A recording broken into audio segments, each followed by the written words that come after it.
some degree, we're going to do the talisman, but I don't think I don't want to do the talisman because I think we've like peaked it out. I don't want to degrade what you're doing, you know, and you will start after a while, you know. But the more we do it, the more you'll be able to do it and not, you know, think of it. But I think that's really good. I think, honestly, I would end there, and what we could do is just play around here. This is more feedback for you. But that's awesome. Like, I want to end right there because I think we've pretty much matched that. That's awesome. That's really awesome, man. I'm telling you.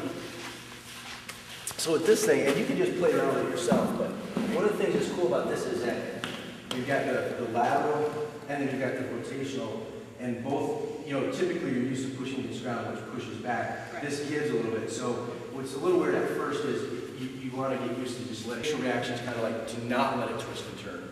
You don't, that's okay if it does. So what we were playing, you can just play around this, is when you, even if I don't swing the club, if I just get in a golf position and just swing down the impact, what you're looking for is as you swing this direction, your feet want to push the opposite. So there's nothing resisting that, you're going to twist. So if I'm trying to go that way, my lower body will twist this way. Okay. And then as I try to stop, which means I'm actually kind of moving in this way, my lower body will move the opposite direction. So if I just move my arms down, you can see that it goes back and forth. So like for me, rotationally I'm okay, but like say my biggest thing when I swing a golf club or even a baseball or a bat or whatever, is I tend to hang my weight back. Okay. So when I do this, my feedback is, that's good, but what I see, I either want to be neutral or I even want to be leaning a little bit forward. Well, you'll see because the ground it gives, half the time you'll see me leaning backward. So like it's a little bit of a kind of a biofeedback thing where, see like there, I'm probably more back here. So if I just twist and get forward a little bit more, I know I'm pressing forward a little bit. But you can try it because it's I thought when we did it with Felix, it was really cool to see the rotational pattern.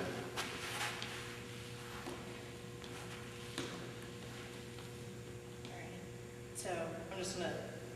I would not do the backswing because if you go this way and that way, you're twisting all over the place. So just do half swing, right? And swing down. Yeah, see? Now see how like you did that a little bit, but you can do more. Like you can use your body more. Okay. So go ahead and yeah, perfect. See, nice pattern, and I like the weight shift's great, and she's also more stable. So like this is, like I said, this is the one unstable surface that I think actually provides instability, which is good, but also allows her to do what she needs to do, you know? So go ahead. Right, so you can see the pattern. That's good. That's the pattern you want. So now, even though you're just swinging your arms, you don't have to swing your arms very hard, but the more the explosive that you are, the more rotation you'll get. Okay. So the more you use your lower body, see how you're a little bit more rotate, you can see the thing moving a little bit more. That's a good thing. Okay. Because that just means you're pushing harder with your feet. Good. See? So you can see that pattern. And the other thing is you can't get any of this going, or it's just nice movement. So what you can do is mess around a little bit there. That was a really good one. So you mess around a little bit there, and then when you come down to the stable surface, you can, like say, you do some of these for feedback and for training, then come down to the stable surface with the ball between your knees and doing some of these, you'll feel even more rooted. Because now the thing's not moving, so that twisting becomes torque that you can use to create speed. Good. Yeah.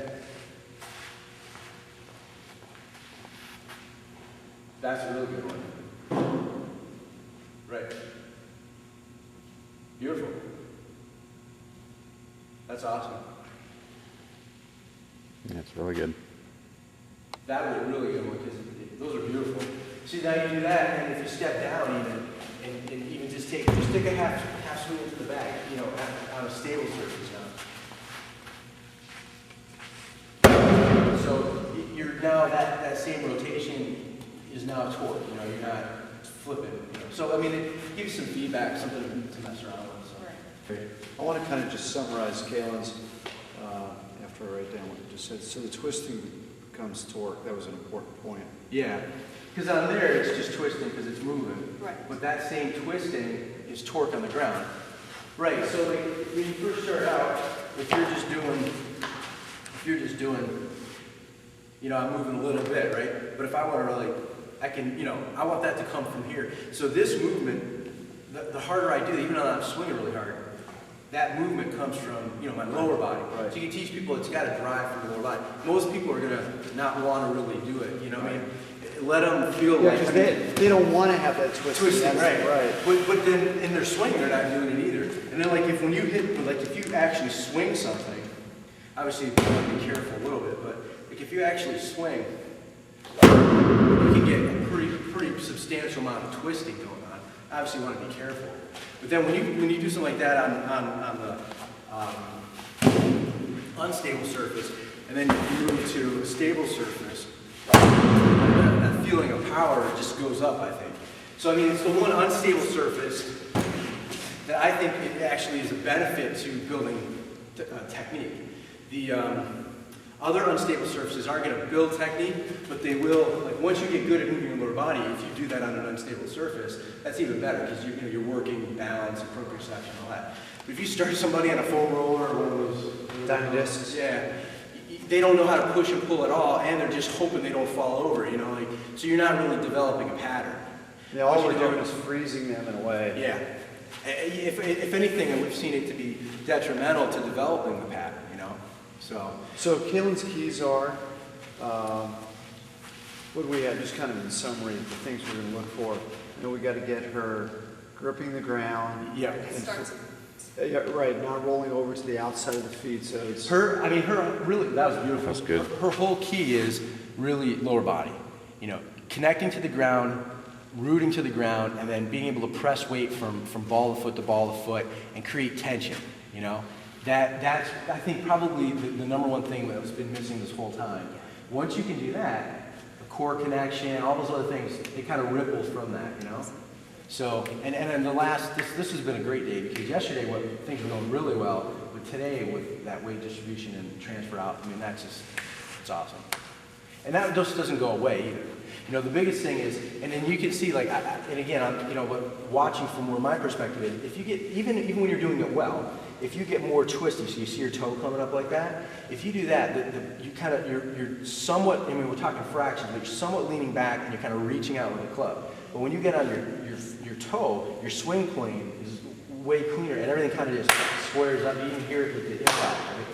So, you know, I think from a compression, consistency, accuracy perspective, being in the ball of her foot's also going to just, you know, help her square things up on a more consistent basis. You know, really crush the ball so you get that driving ball flight, you know, and I think it's awesome. Good job.